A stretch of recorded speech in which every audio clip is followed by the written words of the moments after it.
klub Eropa yang layak jadi pelabuhan baru Misil Guards. John Hetman coret 2 pemain keturunan di FIFA Series 2026. Pandit Malaysia beri John Hetman peringatan keras. Media Asia heboh bandingkan gaji John Hetman dan Sintayong. Assalamualaikum warahmatullahi wabarakatuh. Salam olahraga. Jadi Pandit Malaysia beri peringatan John Hetman. Yang kedua, media Asia bandingkan gaji John Hetman versus STY. Yang ketiga, klub Eropa layak jadi pelabuhan Midfielder. Dan yang terakhir, John Hetman coret 2 pemain di FIFA Series ya. Tom Hai dan Sain Patinama. Coba kita saksikan bersama ya. Kalau timnas Indonesia ganti pelatih, satu hal hampir pasti terjadi. Tetangga ikut nimbrung. Kali ini, euforia kedatangan John Hetman tak hanya ramai di dalam negeri, tapi juga sampai ke Malaysia. Seorang pandit sepak bola negeri jiran memberi peringatan keras, bukan soal taktik, tapi soal ekspektasi. Seperti mana diketahui, PSSI resmi membuka era baru dengan menunjuk John Hetman sebagai pelatih kepala timnas Indonesia, menggantikan Patrick Kluivert. Pelatih yang pernah membawa Kanada tampil di Piala Dunia 2022 itu dikontrak 2 tahun dengan opsi perpanjangan. Proses pemilihannya disebut berlangsung ketat di Eropa, sinyal bahwa federasi tak lagi main-main soal arah masa depan Garuda. Namun, di tengah optimisme publik, pengamat sepak bola Malaysia, Raja Isa, justru mengingatkan bahaya yang sering tak disadari. Menurutnya, sepak bola Indonesia masih berada pada fase membangun ulang atau memulai dari nol. Masalah terbesar bukan sekedar strategi di lapangan, melainkan tekanan publik yang kerap menuntut hasil instan.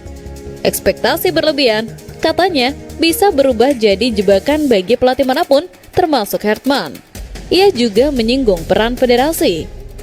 Jika PSSI gagal menjadi penyeimbang antara ambisi supporter dan realitas proses, atau terlalu mencampuri urusan teknis, reputasi besar Hetman bisa habis sebelum sistemnya sempat tumbuh. Sejarah sudah membuktikan, kesuksesan Sintayong pun lahir dari proses panjang bukan sulap semalam. Kini, bola ada di kaki Hetman. Pengalamannya menghadapi tekanan kelas dunia jadi modal penting. Peringatan dari Malaysia jadi pengingat bahwa membangun timnas Indonesia butuh proses, bukan hasil instan. Asalkan federasi, pemain, dan supporter memberi ruang dan sabar menunggu hasilnya. Perubahan nyata baru akan terasa ketika semua pihak sepakat berjalan bersama. Siapa bilang urusan pelatih cuma soal strategi dan hasil di lapangan? Di Indonesia, bahkan gaji bisa bikin media Asia heboh. Setelah John Hetman resmi jadi nahkoda baru timnas Indonesia, spotlight justru jatuh pada angka kontraknya. Dan publik tak bisa menahan diri untuk membandingkannya dengan Sintayong maupun Patrick Kluivert.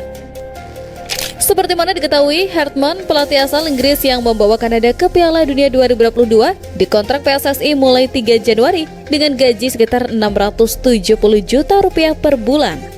Angka itu memang besar untuk standar Asia Tenggara, tetapi tetap cuma sepertiga dari bayaran Sintayong saat memimpin timnas yang pernah mencapai 1,9 miliar per bulan. Belum lagi Kluivert yang kabarnya digaji 1,3 miliar per bulan, namun gagal memenuhi ekspektasi. Media Korea Sport TV langsung menyebut fakta ini panas, sementara fans Indonesia punya sudut pandang berbeda. Kluivert disebut penjahat sebenarnya. Sin tetap dihargai atas kontribusinya, dan Hetman, ia memulai tugasnya di tengah ekspektasi tinggi plus bayang-bayang kontroversi. Faktanya, ini bukan cuma soal gaji, ini soal bagaimana publik menilai prestasi dan keadilan. Hetman memang digaji lebih rendah, tapi kini kesempatan membuktikan diri ada di depannya. Kalau bayar mahal tapi gagal buat apa? Tapi kalau digaji lebih rendah tapi punya reputasi Piala Dunia, ya mari kita lihat aksi Hetman di lapangan. Kini, bola ada di kakinya, dan semua mata menunggu apakah hype akan jadi kenyataan. 1. Como 1907. Kalau Misil Guards mau main aman tapi tetap ambisius, Como 1907 bisa jadi tiket Italianya. Bayangin aja, dia bisa nyusul Jahit Zels yang lagi unjuk gigi di Sassuolo atau Emil Audero yang berjuang di Cremonese. Kansnya cukup terbuka karena Como dimiliki pengusaha Indonesia, jadi adaptasi nggak bakal serasa asing banget. Serie A memang bukan liga main-main, tapi buat Hillgars, ini bukan cuma soal naik level, tapi juga soal ikut jejak senior yang sudah buktikan kalau pemain tanah air bisa bertahan di kompetisi elit Eropa. 2. Feyenoord. Kalau masih betah di Belanda, Feyenoord siap jadi pelabuhan baru. Mereka sudah lama ngebet sama Hillgars, dan ini jelas kesempatan emas untuk tetap di liga familiar sambil dapat spotlight gede. Feyenoord bareng Ajax dan PSV jelas bukan klub sembarangan. Jadi kalau Miss mau kombinasi nyaman plus tantangan kompetitif, ini opsi yang rasanya sulit ditolak. Kadang, stay safe tapi smart itu pilihan yang underrated kan? 3. Sevilla. Kalau mau coba zona baru, Spanyol nunggu dengan Sevilla. Memang posisi mereka musim ini lagi terseok di peringkat 11 La Liga. Tapi jangan salah, klub ini punya 7 gelar Liga Eropa, terbanyak di Eropa. Artinya, meski sekarang lagi struggle, potensi buat jadi panggung besar masih terbuka lebar. Pindah ke Sevilla berarti bukan cuma soal liga, tapi soal experience, exposure, dan cerita karir yang bisa dibanggakan nanti. Debut timnas Indonesia di FIFA Series 2026 ternyata sudah dimulai dengan kejutan yang cukup bikin geger. Dua pemain yang mestinya jadi andalan harus rela menepi lebih dulu. Ya, John Hartman, pelatih baru skuad Garuda, resmi mencoret dua pemain keturunan di FIFA Series 2026. Perlu diketahui, mereka adalah Tom Hai dan Saint Patinama.